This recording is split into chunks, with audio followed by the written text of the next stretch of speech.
we're going to have these Monday, Wednesday, and Monday. So I think all of you know who I am. And just want to let you know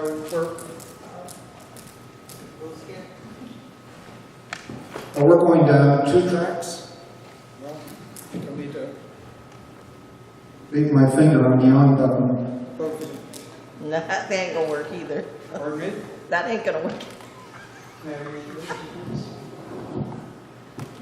Hello, this is on. Yeah, perhaps, I don't know if all of you know, we're going down 2 separate tracks. One of them is the GM search track. The other is the management company track. And what we're going to be doing tonight is, this is part of a series of 3 presentations with the management companies. And what we're going to do, we're going to structure this evening, is we're going to have a presentation by John and Kelly. And I'll let John, once we get started, to introduce Kelly.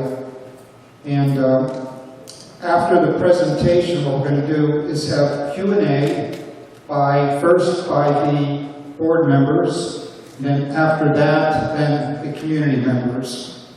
So Phil, write down your questions as we go, and the other thing is, we want the questions to come. We have a microphone set up. We're going to be recording the presentation, and this will be put on our website. So that for those that were unable to make it, they'll be able to tune into our website and get the recording. Brian Hardy has graciously offered to record these. So for Monday, Wednesday, and next Monday, these things will be recorded and will be available online. And whenever you have questions, we have a microphone right behind the recording device. Brian has said that that particular recording device will record both audio and video. So we'll have that. So that's close enough for the microphone to pick that up. Any questions before we get started? Okay, this is John Marshall, and he is the Vice President of... John Miller, I'm sorry. I better get out of the way. I'll let John introduce himself and Kelly and your company. Thank you, John. Thanks so much, David. I appreciate it. I hope everybody can hear me. I appreciate your coming out and spending some time tonight to hear about the Management Trust, and that's our company, the Management Trust. I'm John Miller. I'm the Division Executive Vice President for Washington, and probably Kelly Smith. She is the Vice President of Community Association Management in the North End. And we'll talk a little bit about the structure of our company and the team, which includes Kelly and I, as we go through the presentation. I would like to know a little bit more about the audience generally, and if you wouldn't mind, I'd like to go through it. If you would just say your name and how long you've lived in the community, that gives me a little bit of a sense of the audience. So, okay. Mike Ashby, a year. Kirk Casey, 10 years. Carol Bell, 17. Marcy Paul, 25 years. Okay. Sarah Holmstrom, 1 year. Ann Holmstrom, 2. Okay. Georgia Alice, 12 years. Larry Brown, 5. Linda Bradley, 20. Adrienne Pratt, 3. Leslie McRoberts, 18 years. Okay. And so- Cameron Stern, 20. Okay. I think you won the prize for the longest. I apologize for the brightness or the lack of brightness on the screen. We wanted to dim the lights so it'd be a little bit easier, so you wouldn't have to squint too much, and you'd probably be looking up there more than you will at me anyway. So welcome again. Thank you for taking the time out to learn more about what's being presented by your community. Your board has taken a lot of great care and also a lot of their volunteer time in investigating what's next for Sudden Valley in terms of management and how they want to go forward. They obviously care a great deal about the community. We spent several hours with them, I think it was a week or 2 ago, came up in the afternoon and spent quite a bit of time touring the community. Obviously the knowledge in the community through the board is vast, and it was a very interesting, entertaining, and fun tour of the community. We have a very unique community, and we appreciate the opportunity to come up and present to you tonight. So I'm glad that my agenda, our objectives, kind of match what David said. We're going to go through an introduction to the Management Trust. That's one of our objectives for the evening. Describe some tools and systems that we have developed for our company and for our clients that we think are going to bring added value and support to Sun Valley Management if you decide to go with professional management and choose the Management Trust. We hope to demonstrate an alignment between your objectives for the community and the management execution. And we also want to talk a little bit about some of our client profiles. We won't bore you too much or put up too much of the bragging files, as we call them, but we do want you to know the experience that the Management Trust has had since 1970 in Western Washington, the Puget Sound area, with other very unique communities, some of them very large, and some of them not as large, but pretty complex.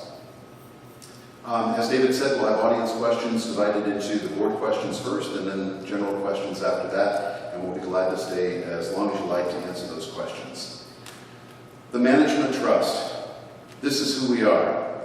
We're a 100% employee-owned community management firm, and we're the only one in the nation. All the people that you'll be dealing with the Management Trust, should you select our company, are owners in the company. We have shares of the company. It's in our best interest to see that shareholder value increase. And the way that increases, we don't sell objects, we sell service. So providing the best customer service is the thing that we do to keep clients for long periods of time. It's very important to us to develop that relationship so that we have clients for a long period of time. Kelly's an owner of the company. Everybody that you deal with out of the Kirkland office and our Mount Vernon office as well are employee owners. So that's an important distinction for us. Our mission statement reflects our employee ownership culture and the relationships that we forge with our clients, and also with our vendors and with one another as well. In fact, what we say is we're inspiring each other to take ownership of our potential. And what that means is that Kelly and I back at the office, from the receptionist on up to the regional president of the company, the CEO, the CFO, who are based out of Southern California, we're all inspiring each other to be better, to do better, and to serve our clients. We serve over 1,200 communities in Washington, Oregon, California, Arizona, Nevada, and Colorado. And it's a good time to put up a map. I'm not quite sure you can see that, but we have much of the western U.S., the major cities in the western U.S., including Phoenix, Scottsdale, Arizona, Denver, Colorado, Southern California. There are several site offices down there. And we also have offices on the Central Coast, Northern California. We have 2 offices in the Oregon area, one in Bend, one in the Portland area. And here in Washington, we have 3 offices. Kirkland is our main office. We have a Mount Vernon office just down the road, and also a Tacoma office to serve the South Side. So our large size, we think, gives us the resources to really feel small. The Management Trust was formed by the joining of 7 entrepreneurial family-owned companies. And to this day, each of the divisions is allowed to operate in our local markets the way we need to. We all have the same goals and objectives for the company: to increase shareholder value, to give great customer service. But each one of the division leaders that I interact with, my peers across the company, we all have different ways of achieving those goals and objectives because our markets are different, frankly. And we define our management product, our service, as leadership management. You might wonder what that means, and so I have a little video here for you. If your HOA board is like a lot of others out there, you've got great intentions and genuinely want to make the community a better place to live. But people in your situation often become frustrated because they're not making the progress they hoped they would. The problem most often has to do with not having a clear definition of what a better place to live really means. Does it mean having lower assessments, more homeowner involvement, better communication, or is it a combination of all of those? Helping to create clear, quantifiable objectives is a key differentiator for the Management Trust. We call this process leadership management, and it's how we help make your community a better place to live. It works like this. The first thing we do is get to know your HOA. Not just the number of homes, but the people themselves. Our dedicated employee owners take the time to meet with board members in order to learn about the practical needs and priorities for their community. We then compile this information into a series of quantifiable objectives with targeted completion dates.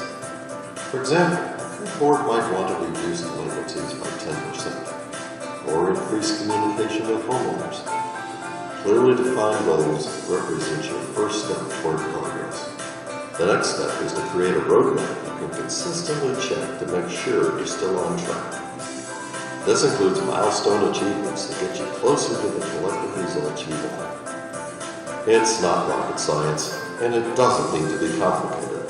Think about it. You wouldn't take your family on a road trip without knowing the address of your destination or the best route to get there. Leadership management is the same thing. It's a different approach to managing HOAs, but we're used to different here at the Management Trust. Fill out the form below to start the conversation with one of our employee owners and take the first step toward progress. The Management Trust.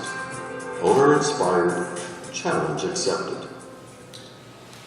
So another way that some of our clients put leadership management is they talk about our managers who are proactive, they're planners, they put together maintenance calendars, they forge ahead, and it's a partnership between your professional management company and the board of directors. The board of directors is always the boss. They're always telling the management company what direction to go, but we believe in leadership management that the board is the governing body. They set the policies, they set the guidelines for the community, the goals and objectives, and hopefully those are measurable goals and objectives for the management company to implement those plans. And that way you don't have the board micromanaging. They need to micromanage and figure out on a day-to-day basis or a week-over-week basis what needs to be done. The management company takes that plan that they forge with the board as a partnership and implement that. So the board, again, is in the position of being a governing body.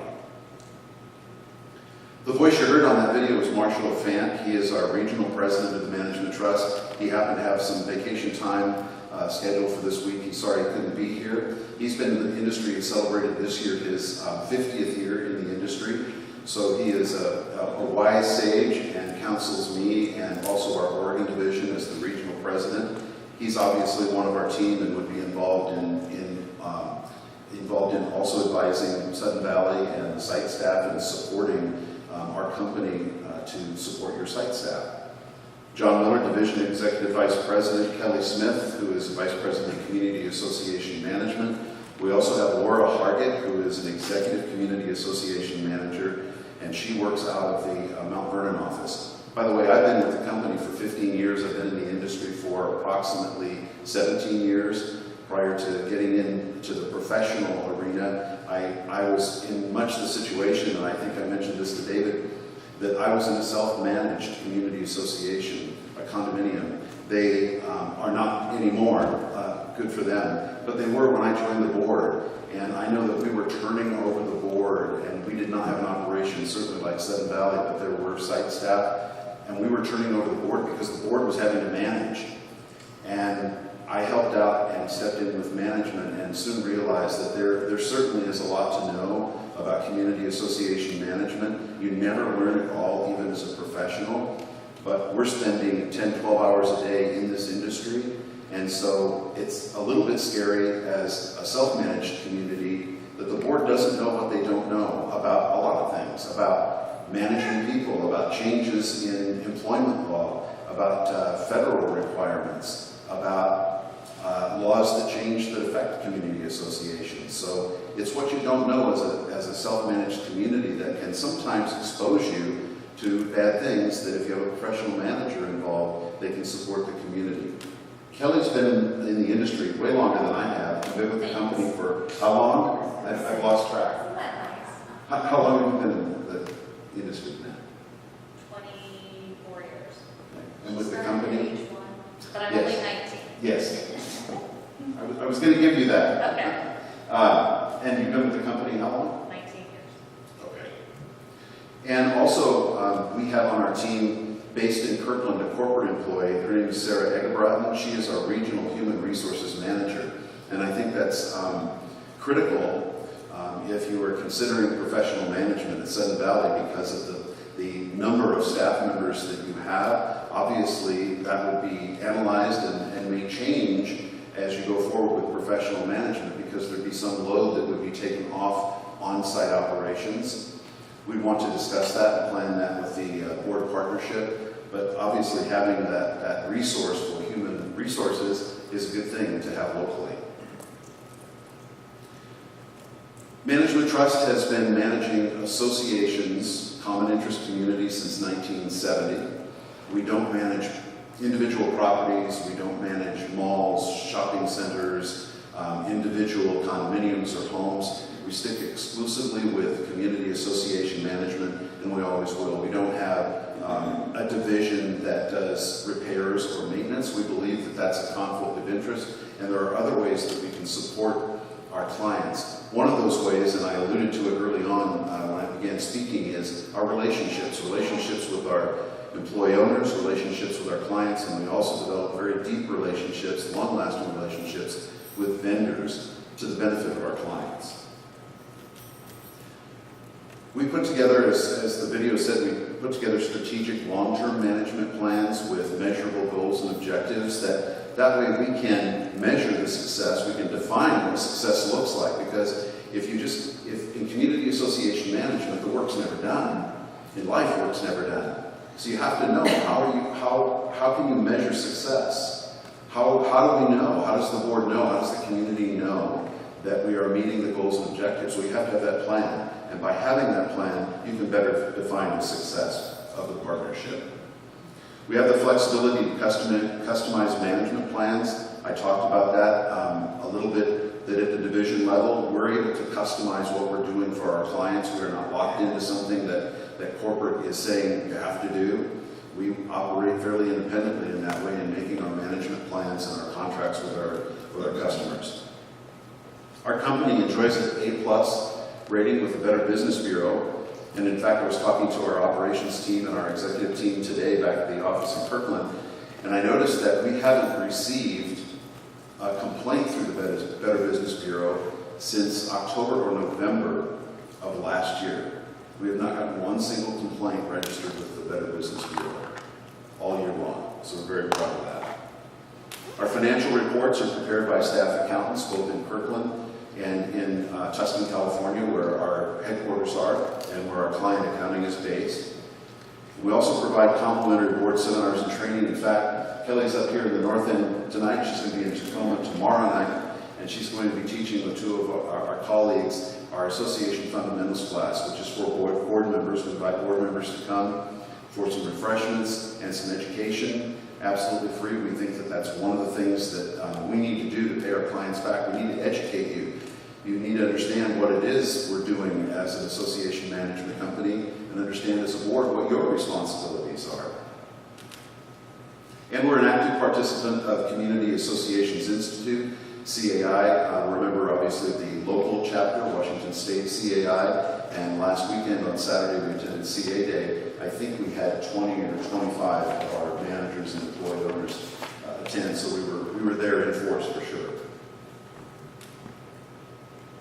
Give you a little rundown of the clientele that we have from kind of the 30,000-foot level. In our portfolio, we have about 150 condominiums and HOAs, 15 community association managers, and 9 administrative assistants across our 3 offices. We also have a very good presence and experienced presence in large-scale and master plan communities. 6 of our community managers at this time are involved in that, and we'll talk more about that here at the end of the presentation. And we have 3 administrative assistants. I talked about our regional human resources manager, which is Sarah.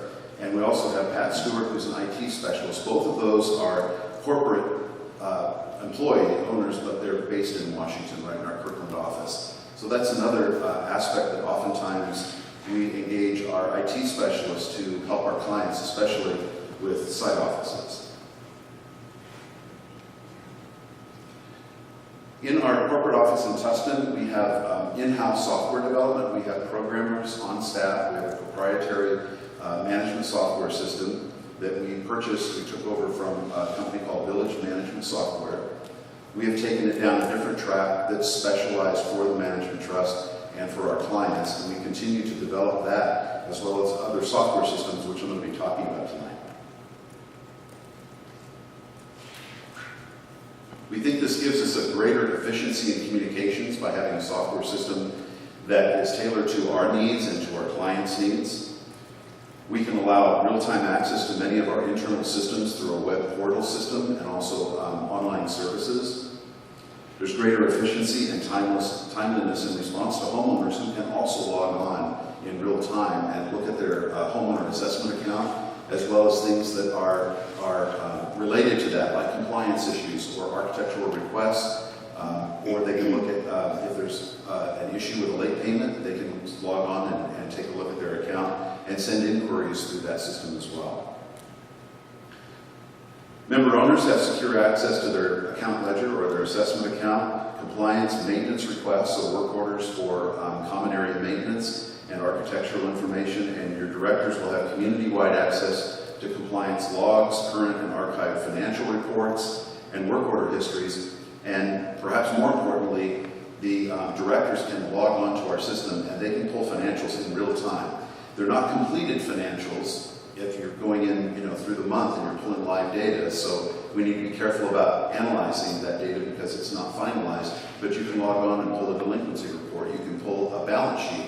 You can look at bank balances. So it's all live data that's available to the directors. So TrustLink is our proprietary software integrating both the management and the financial side.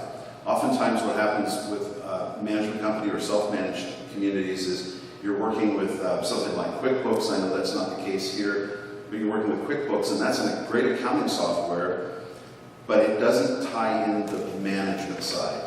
In our system, when you go into an account for a member, you're also seeing all the other information that's related to management, as I said, like compliance, such as architectural requests. There's a notes section, so when there's a request that comes in, we can either put it in a work order if something is needed, or we can put it in a notes section.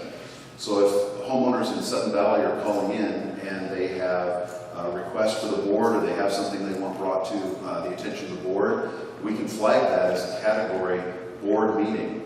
And then we can pull that report, put it into the board packet for the meeting, or send it by electronic means to the board to review. And all of those requests are cataloged and they're saved in our system forever. Our accounts payable system is another piece of software that is outside of our main software. It scans in all of the accounts payable, all of the invoices that the association receives. And this is a truly 100% digital-based system for coding and approving invoices by the right person at the right time. For reserve expenses, the board can log on and approve an expense. Usually you have two signatures for a reserve account. The first board member logs on, reviews it, approves it. Their digital signature is applied to the check when it's printed, but it will not be printed until that second board member logs on, reviews, and approves it, and clicks the button. Then the check can be printed with both signatures and their digital signatures.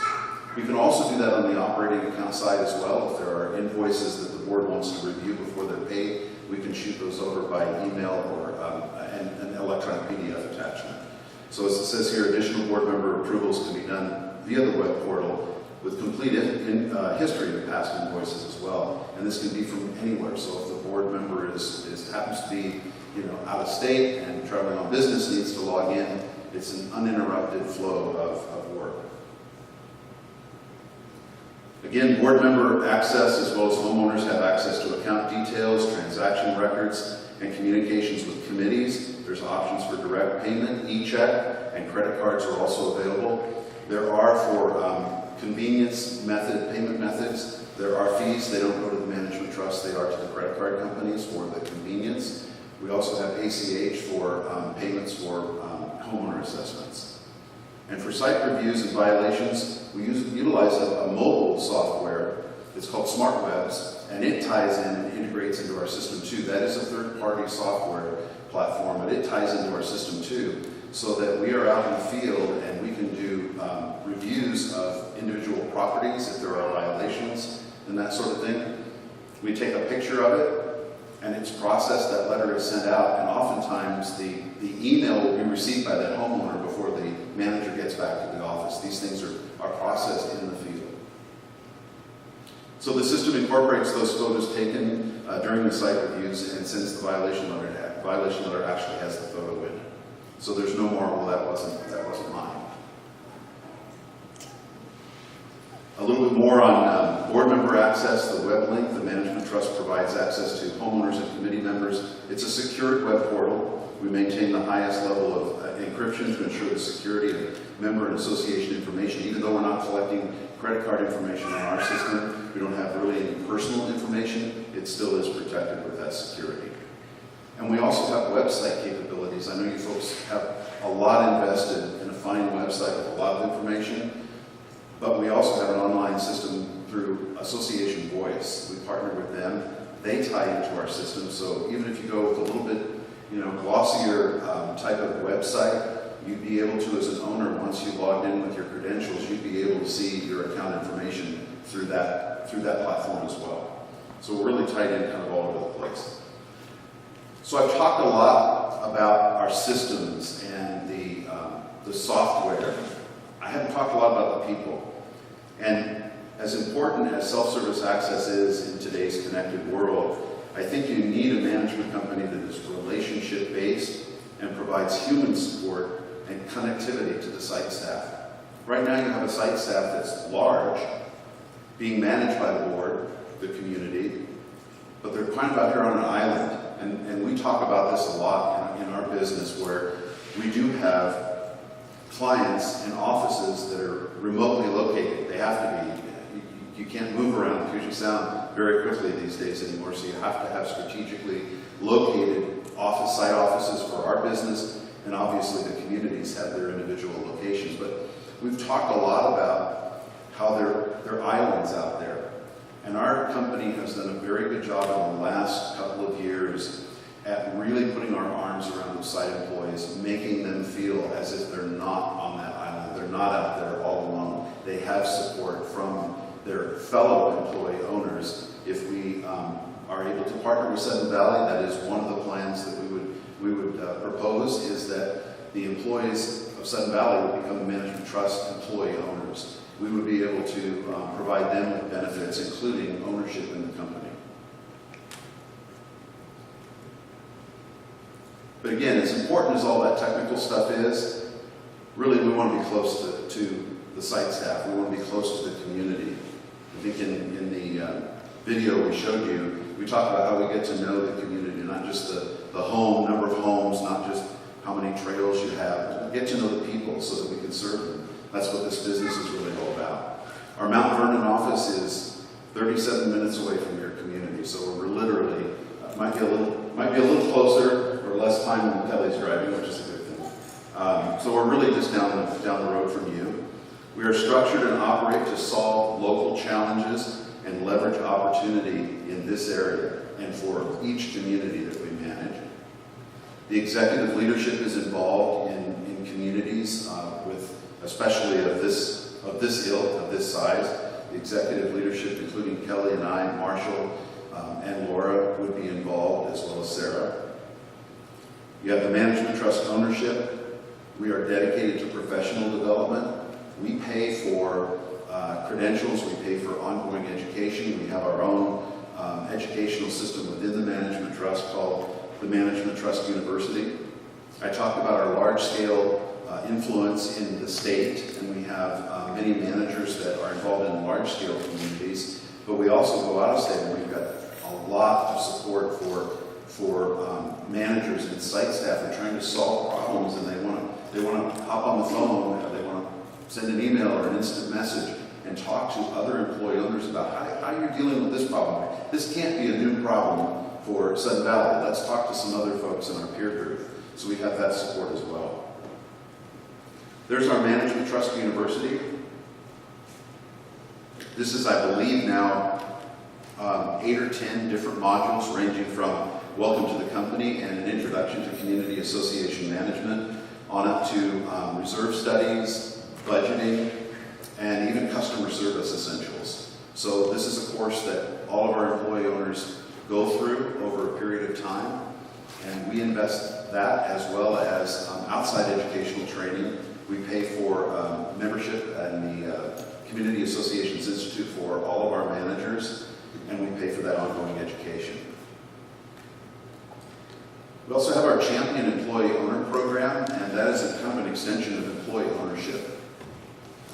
This program is designed for our employees to really become owners of the business and understand their impact on a day-to-day basis on the big goals of the company and the challenges of the company. So that if I started a company with somebody, you and I would be owners in that company, we would understand what our 30,000 foot level goals are. When a company grows to the size that ours is, which is now over 600 employees, it's a little bit more difficult to get everybody up on that level and see the impact that they have every single day on the profitability and the success of the company. So this program recruits, and we're going to be sending down 3 more people from the Washington Division to our Tustin office. They spend 2.5 days with 3 or 4 employee owners from other divisions, and the Chief Executive Officer, Bill Sasser of our company. He runs through a 1.5-day program with them and talks about the company, how it began, what our goals are, what the strategic purpose of the company is. And that gives them a better feel for the company. I don't know another company of this size where every employee owner has an opportunity to meet with and sit down and talk with and have a meal with the Chief Executive Officer of the company, as well as the CFO and the operating officer. And that really helps them understand when they get back to work, in that work a day, what am I doing this for? What are the goals of the company? And it does make a difference from, again, the receptionist on up to the CEO, how we operate as a company, as a team. We also host Trusted Partner Lunch and Learns. We did one, I think a week or 2 ago. We've got another one coming up in October, at the end of October. We'll be celebrating October, which is National Employee Stock Ownership Plan Company Month. And we're going to be doing a costume party and have a Trusted Partner Lunch and Learn, where we invite our Trusted Partner vendors in to help our managers understand more about their business and how they're helping our clients.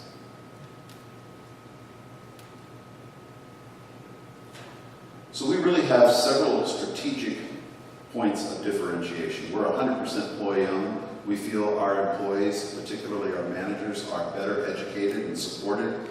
We have national resources we can draw on, but we also have local autonomy.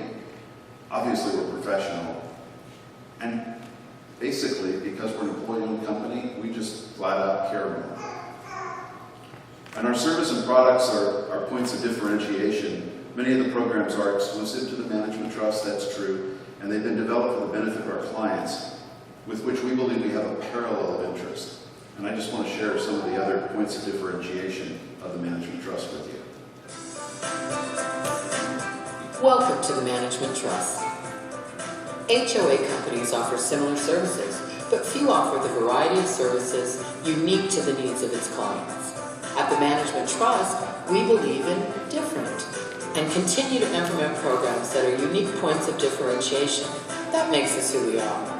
A few of the major differences we offer are the way our contracts force us to take accountability, our unique way to handle compliance issues, a better way to reduce your risk, and the fact that we'll be working with a team of qualified professionals. Let's start with our contracts.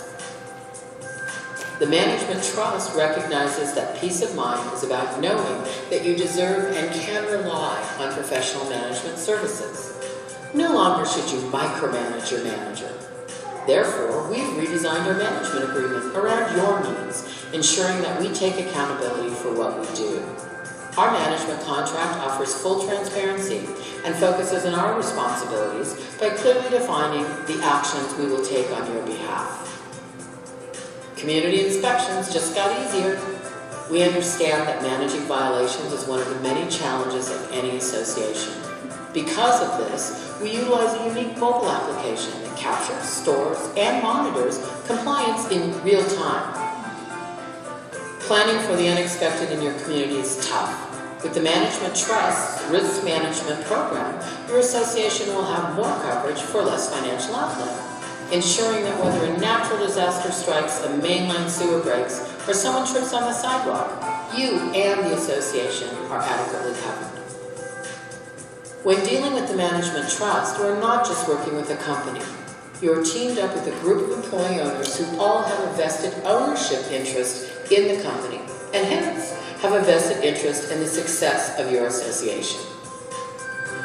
Every employee owner undergoes a stringent series of ongoing training modules through our in-house university, ensuring that they have up-to-date knowledge of the latest laws and practices and the fundamentals of what it takes to manage your association in the best possible way. What's next? For more on who we are or what we have to offer, visit www.managementtrust.com or contact your local office and speak with any one of our employee owners. The Management Trust. Owner inspired, challenge accepted. So what exactly does professional management do for the community and the site staff? Well, that depends on the community, as I've said a couple of times tonight. Each community is unique, and we tailor those plans and those programs to each community and their site staff. But essentially, we manage physical components, there's management of the community's finances, all of this done, of course, with the partnership of the board and any committees that are involved, and also address administrative concerns within the site staff. So under physical components, things like landscaping, structures, recreational facilities, obviously accounts receivable, reserve adequacy assessments, we pay the association's bills, obviously that sort of thing under community finances. And addressing administrative concerns, that's things like rules enforcement, architectural compliance, and also other community issues, which are widely varied depending on the community. Our board packets include full monthly financial reports, a monthly manager's report, action item list, a site review report, which is customized for your community, a work order log, monthly compliance log, a monthly architectural control log. And now I want to talk about some of the bragging rights that we have. Other communities in this area that we work with that are, again, either as large or as complex as a client like Sudden Valley. Skagit Highlands in Mount Vernon, Northwest Landing in DuPont, we've worked with for many years. High Point in Seattle, and I'm going to go through these in a little bit more detail. I don't want to bore you too much. We do want to get to your questions and have that conversation that we've been talking about. Trilogy at Tahali, and also Tahali Master Association in Bonnie Lake, and in Puyallup Sunrise Master Plan Association. Also down in Tacoma, there's a community called Salished that we manage as well with the Tacoma Housing Authority. Skagit Highlands has about 700 homes at this point. They'll build out to 800 homes. They have residential, multifamily, and commercial associations, 5 community parks, an extensive trail system, and they've been with us since 2005 through April's transition. Just this last April, they transitioned to homeowner control, and of course, we're still working with them. At Northwest Landing, they'll build out to 3,200 homes. They have residential and commercial associations. Their annual budget is north of $1.5 million. Community parks, business office, and their staffing includes an executive director, assistant director, compliance manager, an AR person on site, and an administrative assistant. And I'm not going to bore you with all of that text. I'm not sure that you can read it. 3,000 acres of mixed-use planned community. It's between Olympia and Tacoma, and near the historic village of DuPont. At High Point, they have about 282 homes and approximately 700 subsidized housing units. It'll build out to 1,750 homes. And again, the reason I'm sharing these details with you is to illustrate that we do business with a wide varying of clients. We do business with clients who have intricate financials and intricate operating systems. At High Point, in one of their neighborhoods, the budget is done block by block. And that, if you don't think that's a financial statement challenge, it truly is. Their annual budget is just under $1 million. They have full landscaping service throughout the community, including equipment to protect watershed, creek, salmon habitat. They have community parks and so forth. And this one, I believe that the peer group will come into play because we have a manager at High Point for many, many years. She has moved to another community within our company out of state. She has extensive experience in watershed management, and so will the manager that's coming up to speed there now. She will be able to share and have that peer-to-peer conversation with your site staff here, because that's obviously a huge concern here. They have staffing of a community association management, an assistant, a maintenance manager, and 5 maintenance staff.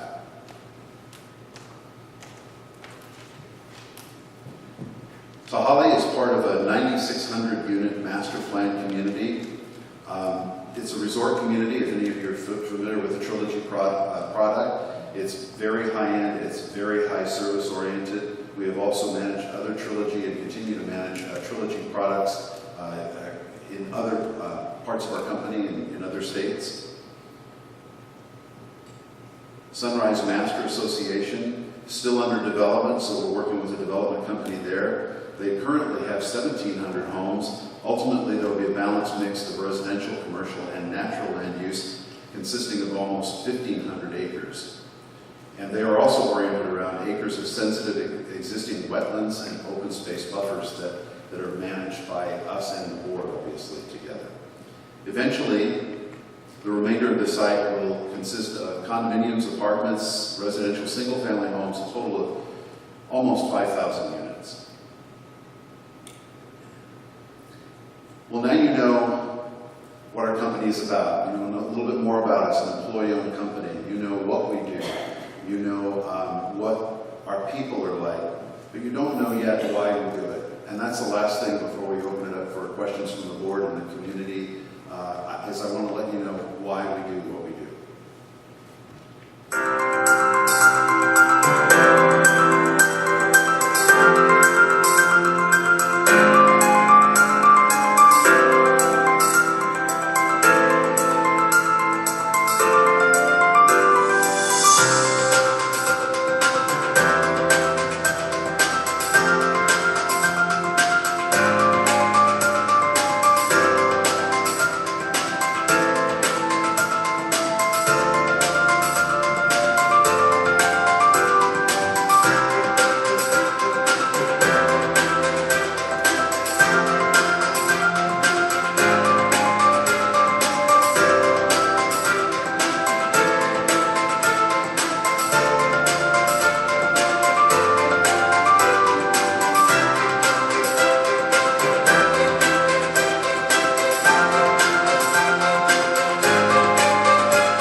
Thank you very much.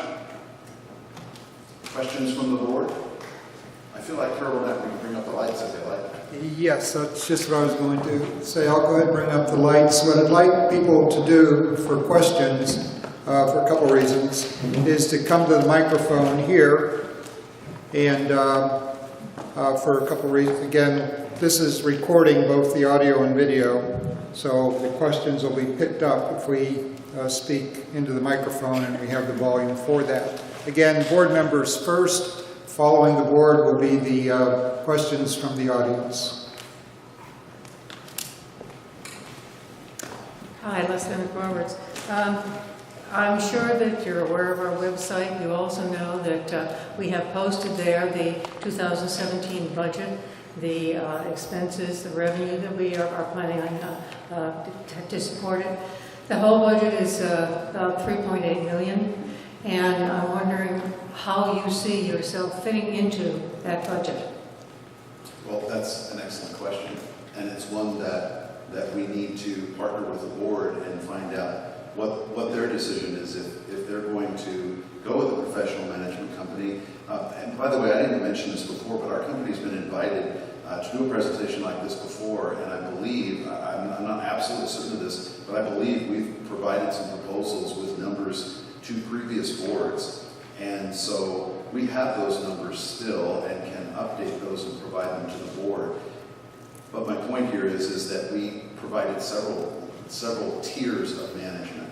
You know, coming in and taking over the entire thing and managing the site staff on down to doing consulting work for an hourly basis. So it's really, as I said, our company will tailor what it is the board is looking for.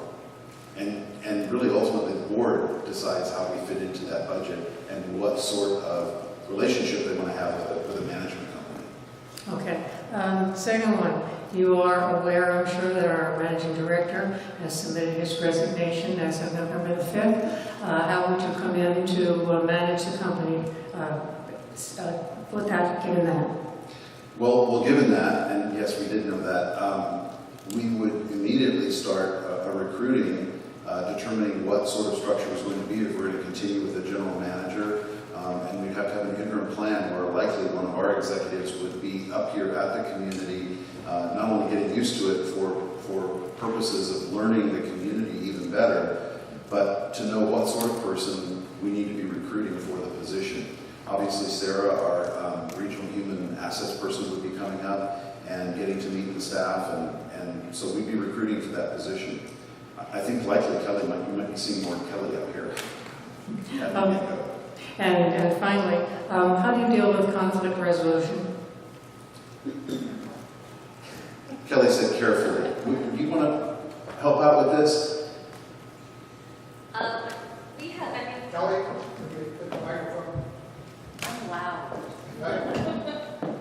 Thank you.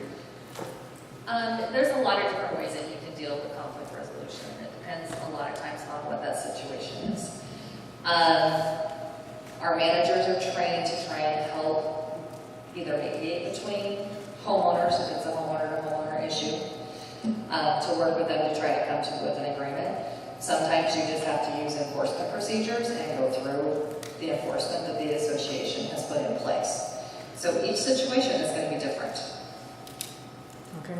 And I would point out too that because we talked about the education that we do and continuing education, that many of our managers go to CA Day, and there are ongoing, education classes about just those sorts of things because we deal with it a lot. And one of the questions I often ask when I go talk to a board is, do you have any difficult people in your community? And there's usually one, and they're usually not, in the room, thank goodness. But one of the things that we have learned and we counsel our managers about is that there are some people that you're going to be able to help, and there are others that you're never going to be able to meet their needs and their expectations. Because number one, we're not the board, so we're not making the decision. We may be implementing a decision of the board or enforcing a decision of the board or rules and regulations and governing documents of the community. So that sort of person, you need to treat them with empathy. And that's one of the things I actually was going to do a little bit about empathy and how we train our managers to really put themselves in the shoes of the person who's cranky or upset. We need to listen to them, but there are some people that you contain the time that you're going to spend because you know you're going to get another shot at that tomorrow or next week. So without being rude and dismissive, because every community member has a right to speak and has a right to be heard, we try to listen to them, empathize with them, even if we can't do what they want us to do. For instance, an easy one is, perhaps the association never allows a reversal of a late fee. Well, we'll still listen to that person and say, I can imagine, that how that must feel, that we can't do this, but it's simply outside of our authority. And walking them through that, oftentimes, if you just listen, that's what they want. They just want to be heard. So I hope that answers your question. Hi, Mike Ashby. I have a couple of questions for you. Some of them are the same as I asked of a previous management company, so I want to be able to get consistent answers. But, do you manage golf course properties currently? We do not in Washington State, but we do in our company, yes. And we We partner with Blue Star Resort and Golf on most of the, and it's mostly Trilogy properties, for the food and beverage and golf course management. Do you know if they're profitable in those organizations? Are they profitable? Yes. Yes. Okay. You mentioned you have proprietary software. What is the length of your standard contract? 1 year, 2 years, 3 years, 5? 1 year. 1 year. How do you justify your cost to us? How do you, we mentioned that we have 2 tracks going. We have a management company search track, and we have a GM search track. And currently, we're going to be shortly without a GM. So, say we replace the GM, then you would come as an overlay. So you would be an additional cost on top. How do you justify that? Position cuts, economy of scale, purchases, how do you do it? Well, it's the economy of scale will factor into that, but obviously the staffing is something that we would look at with the board to determine if we need all of the staffing that you have now, and whether it's more cost effective to, for instance, we would be taking over the accounting. So the question is, what sort of site presence would you need, and what sort of expertise level would you need on site for accounting? Very good. One more question. You mentioned there were several options. One was to integrate our staff into your organization, basically take over our staff. In that case, is there a premium charge to us on top of the employee fees?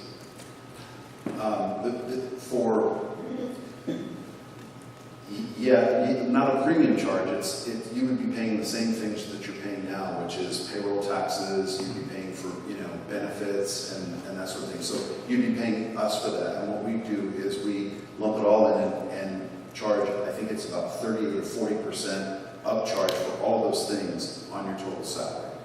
So 30 to 40% on top of the standard salary range. Yes, on top of the gross salary. Understood. Thank you very much. Carol Holden. Tell me about your HR manager. What kind of credentials? I noticed that you all had credentials after your name, but is she an SPHR or a PHR, or do you have any idea what her background is or experience? I don't want to misspeak, especially since we're being recorded. I can look into that and get back to you. Okay. I just wondered, I'm not sure, what her honestly. resources are and how she's. I'm not sure she has those credentials yet. Okay. All right. What experience do you have with our process? One thing is we manage our roads or own our roads. This is not, they're not county handled at all. What experience do you have with a totally standalone kind of HOA like that, where we have to manage the capital repairs and replacements of all of our roads and culverts and so forth? We have a lot of experience with handling any type of maintenance or construction projects, any repairs that need to be done. And actually, when the roads are privately owned, it's a little bit easier because you're not having to deal with county trying to get them to come out to do repairs, trying to get them to take care of it, because the board can make that decision on what needs to be done, and then we can move forward. So it's basically laying out that plan, setting up what the goals are, getting it on a routine schedule. If you could just speak closer to the mic. So working with the board to set that up, that's the key to it, and just making sure that you follow through on those maintenance plans. Having your inspectors come out, looking at those roads, do they need to be replaced? Do they need to be seal coated? What do we need to do with those? And I know your bridge was a big one on the tour. Yeah, that was an expensive one. Yeah. And we have other bridges, so and culverts. We have, hundreds of culverts underground that we're working on. We actually have a 10-year plan for that, but I wanted to see how you might handle that. The other thing is, we have an infrastructure that's 40 years old and has not been maintained. We talked about this a little bit. What experience do you have in helping to identify what the issues are and figure out the best possible way to get those back into a a workable situation where they're not creating a great deal of risk to us in their potential collapse or in the area of, putting lipstick on a pig. We'd have to do a refurbishment in a lot of areas or a replacement. So tell us a little bit about how you would go about that. So that would be a very similar process. You would have to sit down, look at all of your different components, all your different structures, evaluate what's the priority, what needs to be done. I know you talked about one building that was pretty much condemned. So prioritizing those, having your experts come in, do evaluations, and work with the boards on how you're going to fund that as well. And you have to lay out that plan and stick with your plan. Those goals, setting those goals and sticking to them, I'm sure that's the biggest thing. You can get really scattered if you don't lay it out, have that plan, and follow it. Okay, do you have experience, I'm asking, Yes, in that we do. sort of We have area? done that at a lot of the communities, especially when you get to the high points of the world, which is a huge, huge community with all kinds of different cultures, different backgrounds, and it's extremely difficult. And it's an older community? No, Such as ours? I got the sense that was new. High Point is, They've been with us since 2004, 2005. It is a newer community, but we're talking about the maintenance of a newer community and making sure it doesn't get to the point where it's 40 years old and the infrastructure is failing. So we're starting off sort of with a blank slate there, and that's a wonderful position to be in, unless you have a board in a community that doesn't support that. So we also have to garner the support of the community, and luckily in the case of High Point, we have a board that agrees that they need to invest in keeping that up. And to answer your question, we manage 150 communities, and a large percentage of them right now, particularly in the Seattle metro area, are condominium buildings that were built poorly and were not maintained over a period of 20 or 30 years, and they are facing special assessments, and we are having to help them walk through that and analyze how you put your arms around a building of almost 100 units and a $2 million special assessment for recladding and replacing windows and essentially starting all over. And then when they start all over, we're good, right? We're up here again. We've got to help them maintain that. Yeah, so that, I think, speaks to our experience in that area. Thank you. Carol Bellman, you mentioned, and I could have misunderstood you, that you don't keep a maintenance staff on site? You misunderstood. I said we don't have a maintenance division. So in other words, we do not have employees that go out on behalf of Management Trust and turn a screw, hammer a nail at our communities. And the reason we do not have that is because that you might find, particularly in a different type of community, that your gutters were being cleaned an awful lot, and the management company was benefiting from that. They were profiting from that. No, on communities of this size, our employees, our maintenance people are our employees, but they work specifically on site for one community. for just that property. Right. But we're not in business to sell you maintenance services or repair services. We think that's a conflict of interest. So if one of these buildings gets rebuilt or renovated, and in Sudden Valley it would be a pretty major job, would you bring an outside consultant in or project manager to oversee it? Or would you just use one of the maintenance people on site? I think that would depend on the expertise of the maintenance person on site. I think it's highly likely that if we were dealing with, a complex type of structure, or we were dealing with a project of recladding or rebuilding, if the maintenance person didn't have the expertise to manage that project, we would likely be bringing somebody in. Architects, project managers, that sort of thing, because we want to have it done right, and we have to have the right people with the right experience and expertise.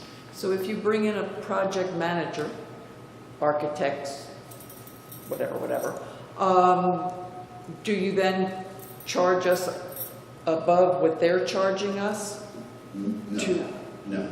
We do not charge you. You would be the association would be contracting directly with those third-party vendors. And they would be on our team with the board, that vendor, and the management company. We'd be working together, but we don't contract them and then pass the cost on to you or mark it up in any way. Would you be helping us find the contractors? Oh, absolutely, absolutely.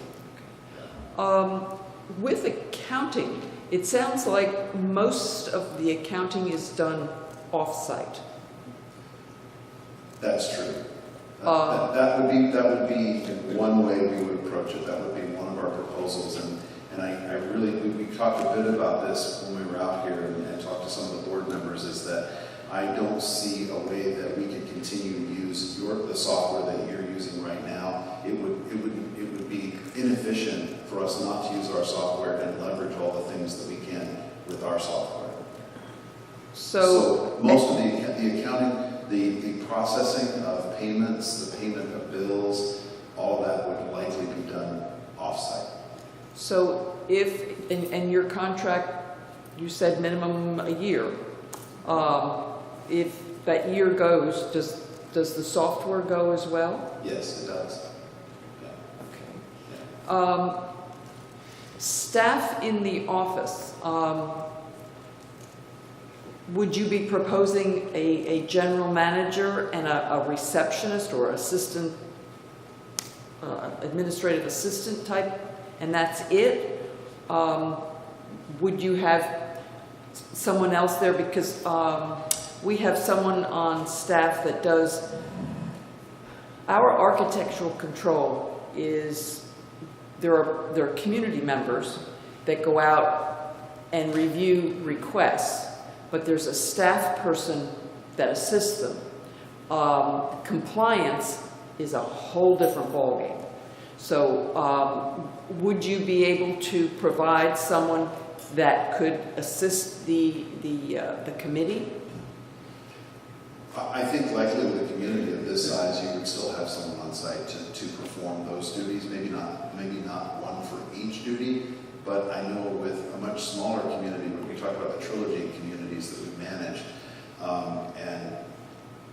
and they had 5 people on their staff, 5 or 6 people on staff, on site, and it was a much smaller community, and they did have an architectural person and a compliance person, landscaping. So with a community this size, I'd rather imagine that we would need those people on site. And in addition, I think you'd have at least one, what we call accounts receivable person on site, meaning someone to interact with the homeowners if they're coming into the office and asking about, a payment. Obviously, you would have access to our software remotely in the office so that they can immediately assist that member with a payment question or accept a check. And we would likely set up a system where in the office, you could just scan the check and it digitally is transmitted to the bank account. So you said that this community has 5 people on site, and one of them was maintenance. We have quite a bit of area. I know. One maintenance person? No. And, Oh. no, and that's something we have to work out and meet with the board to see what those needs are, how many people you need to have on staff, evaluate what they're doing, what their job descriptions are, and go through that process with the board. Okay, that's going to take some evaluation. I don't know if that's something that we can answer right now on how many people we would have. So you work with the board and you get the answer that we would like. Then how do we convince the community that this is what we really need? I think you have to be really open and honest and explain why and what those positions will be doing, what duties they will be entailing, and what will be coming off the property that we would be able to take care of in our main office. So it's going to have to be very careful. There's going to be a very open conversation. This is what it is. This is what we see that's happening. These are the employees that you need to have to perform these duties. And these are the costs. I was going to agree to share some of the questions. Okay, just one more quick question.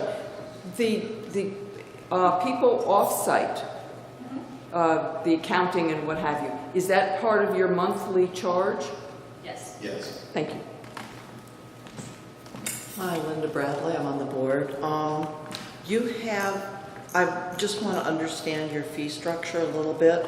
There's payroll, where you talk about something like a 40-60 split sort of thing of what it says that your basic payroll, it says site staff will be 40% of it. What makes up the rest of the 60% then to get to 100? And the other thing is also the discussion of the base fee that's based on active units. Can you explain that a little further, please? Well, the active units, that section of the contract, it would only be for communities that are under development. And so on many of the ones that we talked about, they have 800 homes built, but it will build out to 1,300. So as homes are added, then work is added. And so what we do is we have a per unit, active unit fee that's $7.80. So if there are 20 closings this month and you've got new people in the community, as the community builds out, the fee goes up, and that's added to the base fee. That wouldn't apply here, obviously. Well, we're still building homes. It wouldn't apply as aggressively as it does. I gotcha. Okay, and you said that when you leave, your software goes with you. I'm assuming that means that you will convert and upload all of our current files into your systems? And you have various different systems. So is that going to be complicated a little bit then? Because I hear you say, you know, that you use one thing for accounting, you use another for different sort of things, you know, the website, that sort of thing, different, our insurance that's going to be converted to your insurance program? Well, possibly. I think that one of the things that we're concerned about with our insurance program is that we're very stringent on the requirements for entry. And one of those requirements is that the community is in physically good shape. So we have an issue there. So I'm not sure whether we would be able to admit you into our insurance program. But once things are righted and the buildings are taken care of and the infrastructure is rebuilt, your rehabilitation is done, then we might be able to look at getting you in. So I don't want to overpromise that. But the other thing, what was the thing before that you talked about? Just all the different systems that you have and transitioning in and converting. So, and I'm sorry if I confused that issue. We have one system, TrustLink, and most of the other systems are satellite around that. They pull out of and twist into that one sort of middle system. It's called TrustLink. And what we would do is not all of the information would be uploaded from your current software. From an accounting standpoint, you would want to maintain that, and we have done this when we switched software. We kept the old program on our system, and all the historical data stays there, and you go in and access that. But what we do is we start with balance forwards, and then we go from there. So that your old software would still be active, and you'd still be referencing it as you needed to. But all of our AR accounts, you know, our member accounts, that sort of thing would all go Yes. into your new stuff. Yes. Okay, and then do you, since you take your software with you, what do you have for the transition off? If, you know, your contract, you say, is yearly, usually. So if after a year, 2 years, let's say, we decide to transition off, how is that handled by your company? You do that. I mean, I mean, we do transitions. We don't like for our clients to leave, and they don't that often, but when they do, it's typically the new management company puts in a request, and it's a mixture of digital information and paper reporting or PDF reporting that we provide to them, and they do the same thing that we do when we onboard an account. They get all balance forwards that they get all that into their system and take off from there. So that's what we would do if it was returning back to you know, your local office and you're going to be self-managed again, and you transfer that information back to you or to another management company. Last thing, and then I'm done. I know you have all the different things for compliance and stuff, and you talked about the program that handles that. Do you have a maintenance work order system and stuff for maintenance and how that's tracked and everything? We do. Yes. We do. Fine, thank you. Work orders, one-off work orders, and also maintenance calendar and stuff. I do. Hi, my name is Gail Chiarello. I'm on the board. I'm actually part of the GM search effort. And I had a collision of priorities, so I came in a little bit late. Today's my husband's birthday. So I didn't catch your name, number one. John Miller. John Miller? Yes. Excellent. Okay, well, you were talking about a range of service levels that you could provide, all the way from pretty much absorbing all of our staff into your operation to just doing a kind of consulting effort. And so I'm just wondering, as the GM search is getting its act together, and you did say that if you were the successful management company and we go that route, that one of your very first tasks would be to search for a manager. Would that be something that we could approach you about, just isolating that part? Supposing we wanted assistance simply with the general manager search, is that something that your company would offer? Yes. Yeah. And what would your fee then be for that? I know that many of them take some percentage of that individual's salary. You know, I know that we have done this before for other communities where we've gone in and we've come in and run the operation for an interim period of time while we were also simultaneously doing the search. And it can be, honestly, we're very flexible. And Negotiable. We can structure it a way that is mutually agreeable. Thank you. You bet.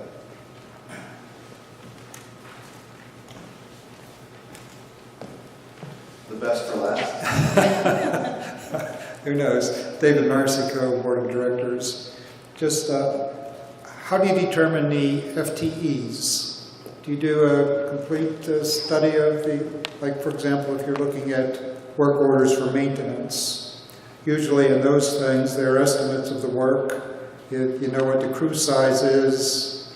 You know, whenever you finish it, was it a 2-hour job? Did you get it done in 2 hours? You know, things of that nature, rather than coming in at 4 hours or using too much time.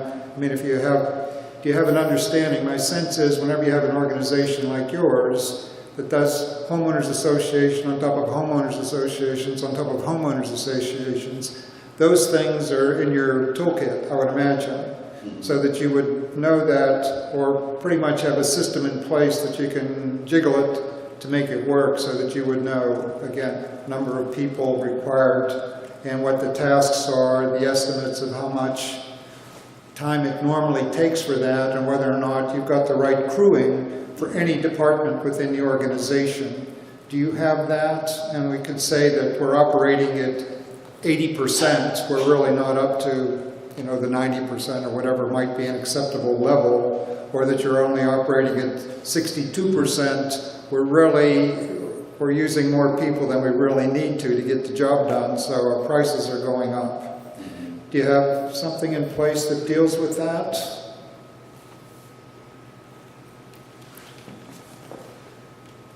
I don't want to say there's just a standard blanket that we apply to it. I think that is something we would have to do an evaluation with and work with the supervisors for those departments on how much time employees are taking, how long that job is going to be, and it's going to take some evaluation to be able to determine that.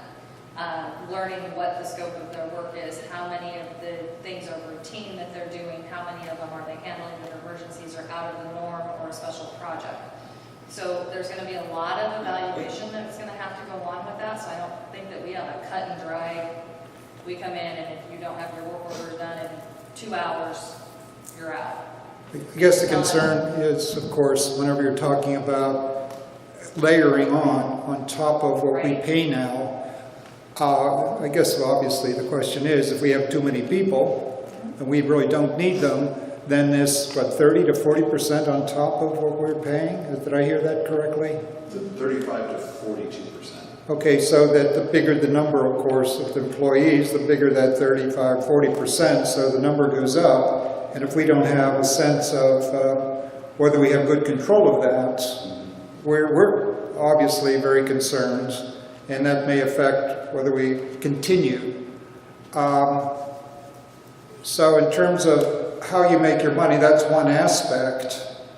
One might say, tell you what, it's important that you keep that number down, because what are the the criteria for success. Normally, what is it that we will be seeing each month? Now, you had mentioned one of them, for example, the collections, for example, is that going up? I think right now we're at a pretty good level.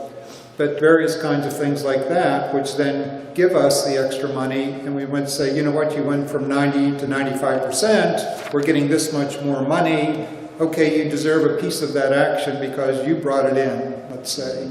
But what other areas like that might, from a board of directors vantage point, when we're looking at those reports, not only what the number is, but how does that justify how much money we are paying for what we're getting for those improvements. I might say, if we get all these improvements, it's bringing in more money, hey, that's great, because then we can afford to pay you. And a lot of these things are getting better, whatever those areas are that we use as our criteria for success, the metrics, the measurables. Right, and I think that would be developed in the success of efficiencies in determining whether the operation was becoming more efficient and more effective. And one of the metrics may be surveying the community, surveying the board, and finding out, are you more or less happy with the way things are going in Seven Valley? That might be one of the metrics that we would employ. Okay. Another is, seems like everyone has a Schedule A or Exhibit A or whatever with all that list of, it's like, there's some thoughts out there, maybe myself included, it's like, boy, you're going to nickel and dime us to death, and whether the compliance issue, like some communities throughout the United States, they make a lot of money on, charging people for going too fast or stop sign, whatever, all those little things. And they said, we make our bucks on feeing and fining people to death. And then it creates lots of problems. We're making money, but I don't know what your philosophy is about that kind of thing fitting into your compliance system. I don't. So you're asking what our philosophy would be and what our recommendation to the board would be, whether you start adding on those things to make more money for this? Well, that's a thought, and I think there's concern at sometimes, how is it, what are those things that are used? And do we charge for 20 cents a page for copying, for example? And, the package you gave us would be a pretty good amount of money, and you made 11 copies of those for everybody, and all of a sudden, here's a big charge, 20 cents a page, like a lot of pages. That's one little thing. And then various kinds of charges of that kind. We have meetings in the evening, and it's a 2-hour meeting, and we have some support, and it's a 3-hour meeting. Oh, that's an extra $125, please. It's those kind of things that I think the members and the board were all concerned about. Yeah, so, and, our fees, if you're asking about the management trust exhibit A and the fees, and I wrestle with this because when I became executive vice president a couple of years ago, we put everything in our exhibit A in an effort to be completely and totally transparent. Whether or not the association would ever incur those charges, we wanted to be transparent. We went from a 1 or 1.5 page exhibit A to I think it's 4 or 5 pages now. And the reaction that we got was, well, you're going to nickel and dime us to death.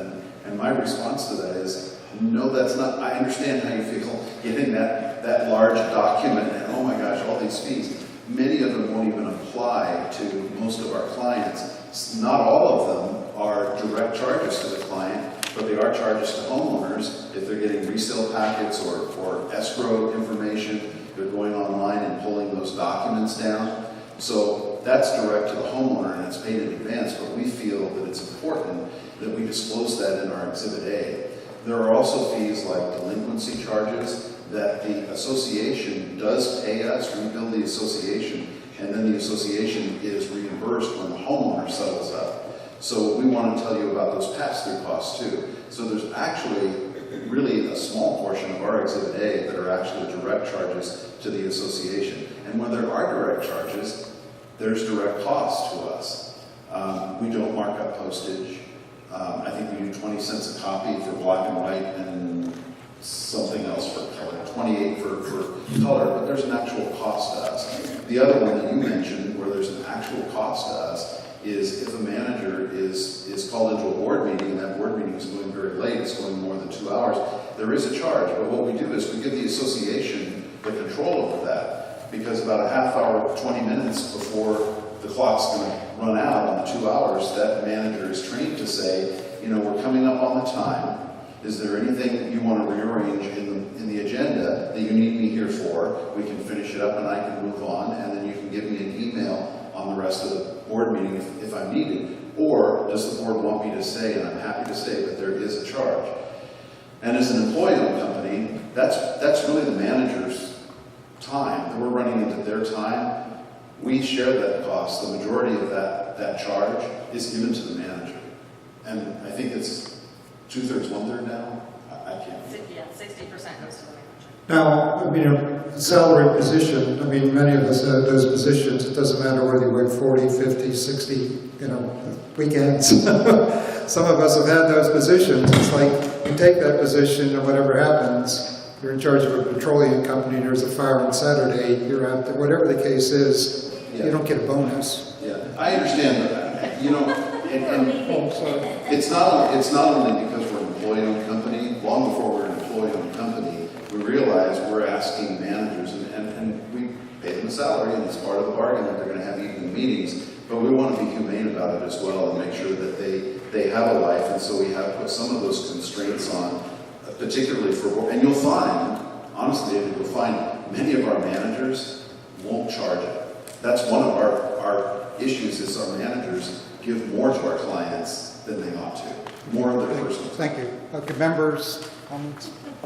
Hi, Hi. my name is George Shepner. I live at 4 Parr Lane, and I appreciate you coming down. I'd just like to make sure I understand the basic physics of the deal. If I understand right, then the gross margin you need on direct personnel costs is in the neighborhood of 35 to 42%. Is that what I heard? That's correct. And if your business is like the ones I used to be in, the way you get there is by automating, by consolidating or centralizing jobs, and possibly if you have to leave people here, by job sharing them or maybe using excess capacity in other places. Is that true?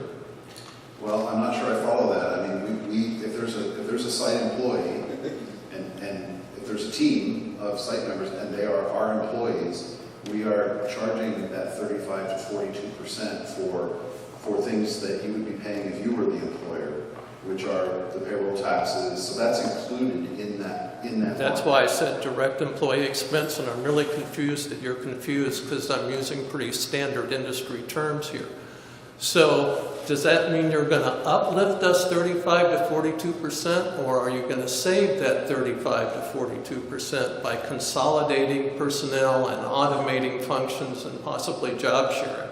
Well, I think we will be talking to the board about consolidating and shrinking the on-site presence. So in your experience, what percent of jobs when you take over a place like this, where it's 100% self-employed, are moved, either automated out of existence or moved or centralized or moved to another site? In other words, if we start out with 30 people here, I know you can't say how many people are going to be left here, but you do have,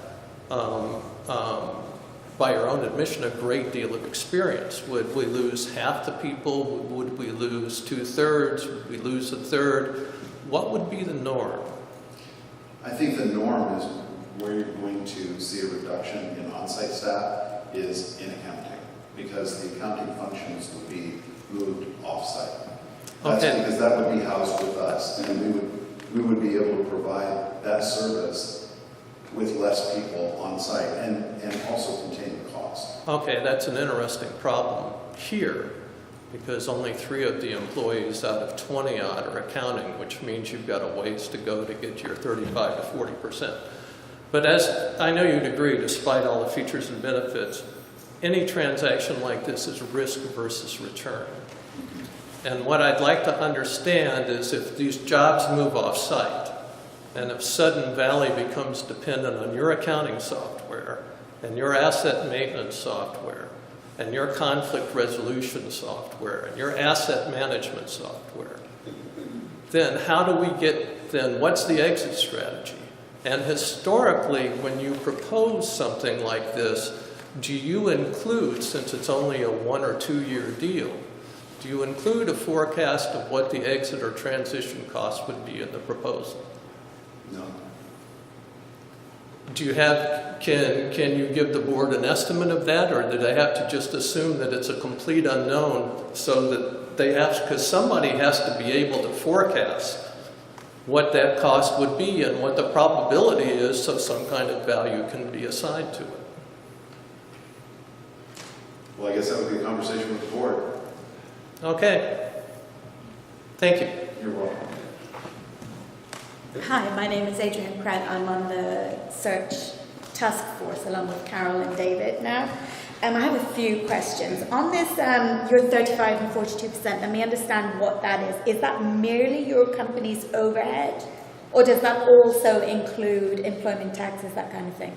It also includes employment taxes. Okay, all right, okay. In addition, that it seemed we talked about the little ancillary charges and everything, that table. I was a little bit taken aback by that table like David. How will we know what is going to apply to us or not? If you use it.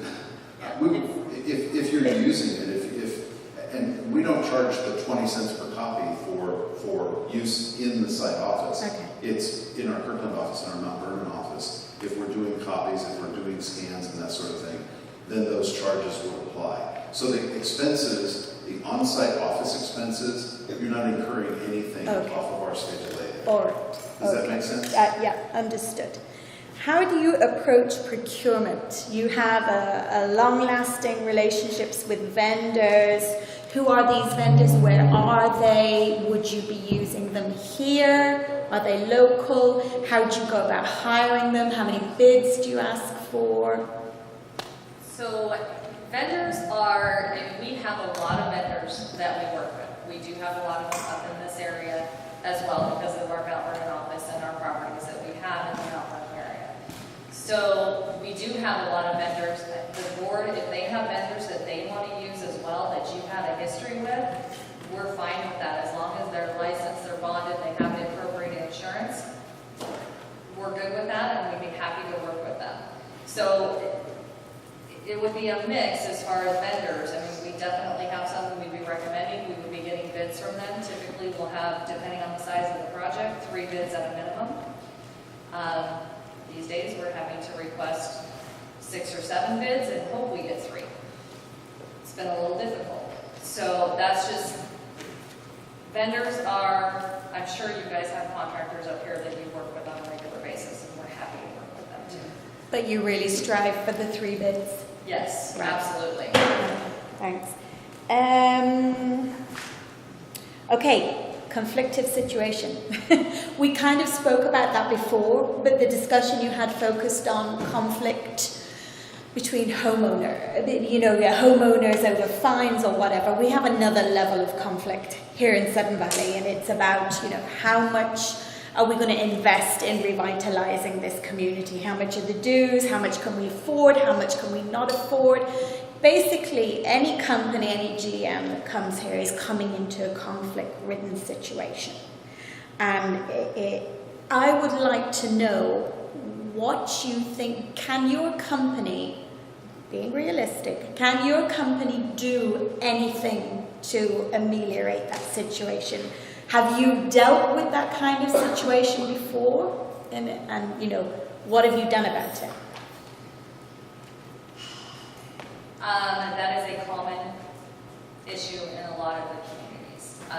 The best thing that you can do is to put all of the information out there so everybody has all of those facts. All of that, it's very clear, easy to understand. Everyone has it. Not everyone is going to agree. You are never going to make everybody happy, especially in a community this size. But at least if they have the information, they know what the logic is behind the decision and why the board is moving forward with those decisions, it's usually more palatable. So I think the biggest thing is communicating with those people, getting the information out to everybody as much as you can, whether it's mail, whether it's email blasts, posting it anywhere that you have on the property that you can post it. That's going to be the biggest factor in making sure that you're trying to bring that community together and keep it from being so divided and opposing sides. It has to be through that communication. It has to be having that information out there. Do you have experience in building websites around that kind of approach?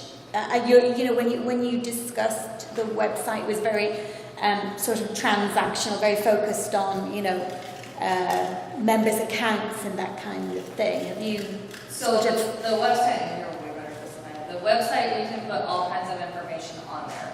It's not going to be interactive, but we can put all of that information on there. We can do email blasts from that website and send that information out. We can put calendars up of when work's going to be scheduled, where it's going to happen, what's going on.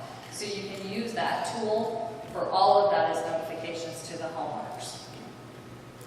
Yeah, and I just one comment on that. We know that there is a long history, and it's almost part of the DNA of certain communities, and it happens early on. Something happens, and there's a loss of trust. What? And, what happened? And it's very difficult, and I don't want, and everything Kelly said is absolutely true about what we can do, but what nobody has, no management company, no group of people has, is a silver bullet to cure it all, to heal it up. And it may take many, many years of open, honest, transparent communication, such as this, where you've invited the community. Not so many people showed up tonight, but you made that opportunity for them, the board did. And I think that if you continue to do that and you continue to encourage the conversation, even though not everybody's going to get along and be happy, I think doing this sort of thing and having a management company that believes in it as well and is not draconian in their approach, meaning you're going to do it this way, you're going to do this way. Having a management company, and I know that maybe some of our answers tonight haven't been 100% satisfying. There's a lot of questions out there about how it's going to work. Well, what you need to do, in my view, and having been in the business for 17 years and been on a self-managed board, my recommendation to the board is to, if you are going to go with the professional management, choose the one that you think is going to be your partner and help you and partner with, particularly on that problem, which is communication and healing up the community. And that will take the time to get to know the people in the community and how to interact with them. Again, having said that, nobody has the silver bullet. Sure. I understand. Actually, I'm going to go from that big question to just a small question that I forgot to ask. In terms of FTEs and coming in, I totally understand that you have to come in and evaluate. There's no way you could know beforehand.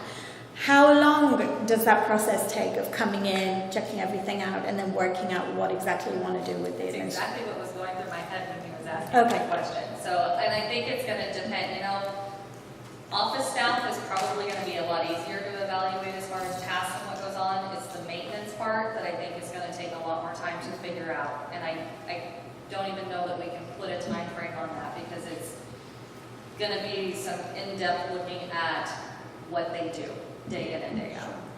And I think the key is going to be recruiting the right general manager to be here that will have the right experience and expertise with the support of the management company to be able to do that evaluation.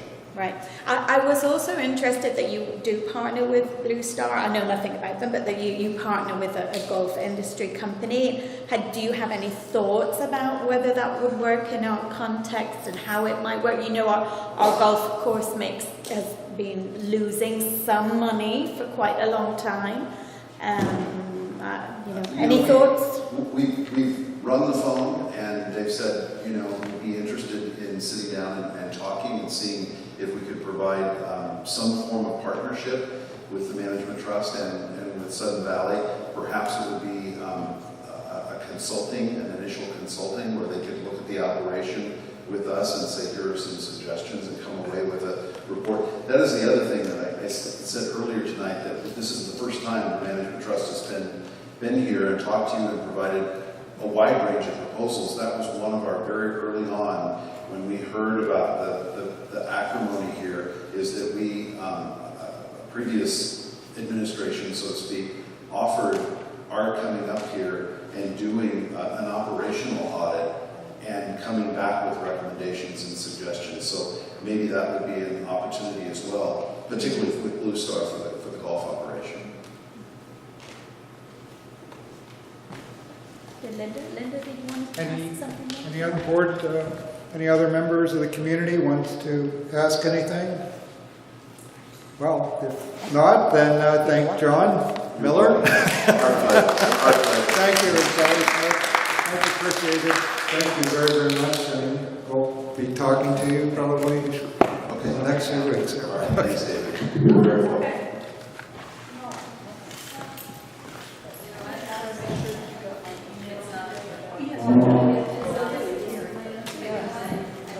Things that so screwed up, and I said right away, fine, right, so you agree, and it's gender, very sensitive.